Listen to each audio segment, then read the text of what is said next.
It's not that the government is willfully violating our rights or willfully just choosing to disregard this Canadian Bill of Rights and the Charter of Rights and Freedoms, which, again, I'd like to add, do not grant us our rights. We do not live under Napoleonic law. We do not live under civil code where we only have rights that are extended to us by the government and can be taken away by the government. These aren't privileges. The Canadian Bill of Rights actually goes on to state that Canada, the landmass where Canada is, nothing in the Bill of Rights is meant to abridge you, overrule, or create rights that basically remove previously existing rights. It actually acknowledges that there's previously existing rights, which means they're inherent. These aren't something that they're just granted and then taken away by the government at will. That's where the whole free man concept comes from. It means that we have already existing rights that weren't given to us by the government, because rights aren't given to you by the government. That you have a right. A right it's yours. It's part of you. That's why they call it unalienable. A human right, a basic right, is just as much a part of you as your head or your arm. If you were to cut my arm off, you would alter me. You would harm me. That's the same as a right. A right cannot be removed. Otherwise, it lessens the whole. It now makes you something that you weren't before. You're now diminished. So that's where the free man concept comes in. It starts there. We go right back to the beginning to say, well, hang on here. I had these rights before the government came along, so how come I don't have these rights anymore? So that's where we started dissecting years ago, getting into the all capital letter name on the birth certificate, what's going on here. So, and the best explanation for it, and I go back and forth between trust law and corporatism, corporate law, because they really are one and the same. They're no different. They just use different words and there's slight alterations between them, but they're really fundamentally the same concept. In trust law, you've got a grantor, a beneficiary, a grantor-beneficiary, which is the same role, or they can be different roles. We won't complicate things here. So we'll say a grantor-beneficiary. And then you've got an executor of a trust, and then you've got trustees. That's how a trust works. Sometimes those roles are the same person. And then you've got these three fundamental positions within a trust. You've got somebody that's granted something, like if I've got $5 and I'm going to grant that to somebody to hold on to. Whoever's holding on to it is the trustee. And then I'm going to appoint somebody else to watch over the trust that was just created, and that's going to be an administrator or an executor.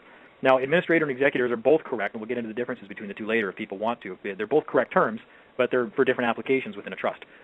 The same relationship can be found in a corporation. In a corporation, you've got shareholders. You want to buy shares in a corporation? Well, you pay $20. So you give your $20, your piece of equity to somebody. You get a share certificate back. So you benefit from that $20. That's why you get dividends at the end of the year. And then you vote in a board of directors for a corporation who's going to run the corporation. That would be the same as an administrator and executor of a trust. And then you've got employees of the corporation, and that's the same as the beneficiary. As the trustees of the trust. It's the same model. That's why I usually kind of talk about them interchangeably.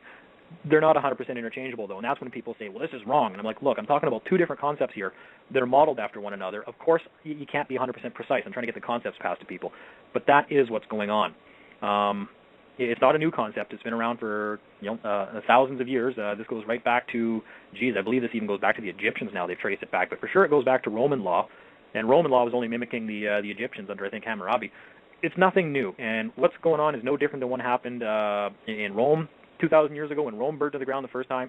They declared all their citizens dead. And the government basically administrated their estates for them until the live person showed up and said, no, I'm here. I'm going to take over control of my estate again. Oh, okay, here you go. But you had to prove that you were the actual beneficiary of the estate or the grantor. It's yours. The same thing, they loved it so much they did it again in the 1700s when London burned to the ground. They declared all citizens dead.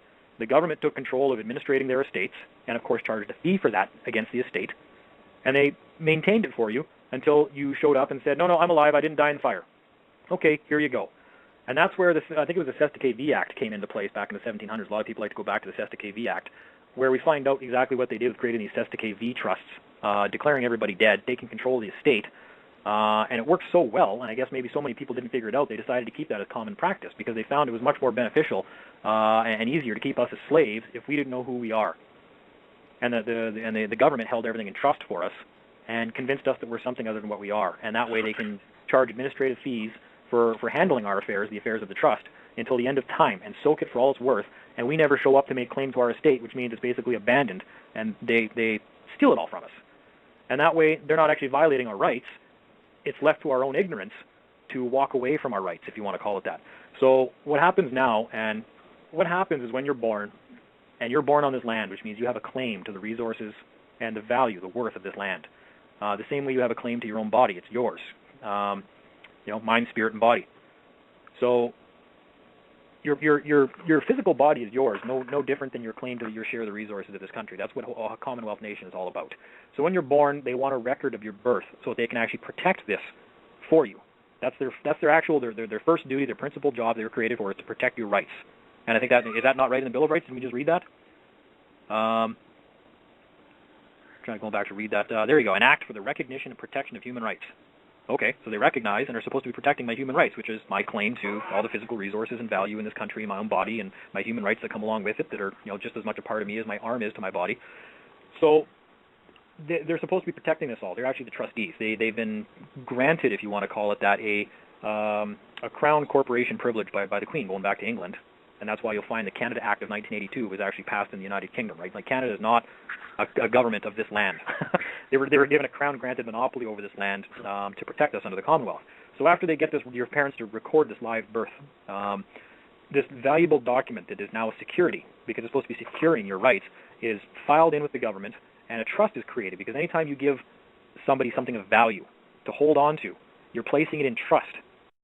That if I give you something and place it in trust with you to protect, that creates a frickin' trust.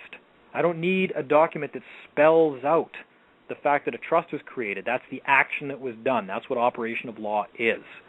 So this trust is created. It's given a name so they can identify the trust. And if you read into trust law, you'll start to find out all sorts of interesting things like the beneficiary. The grantor and the beneficiary of a trust are supposed to be private. They're supposed to remain hidden. They're not supposed to be seen for their protection.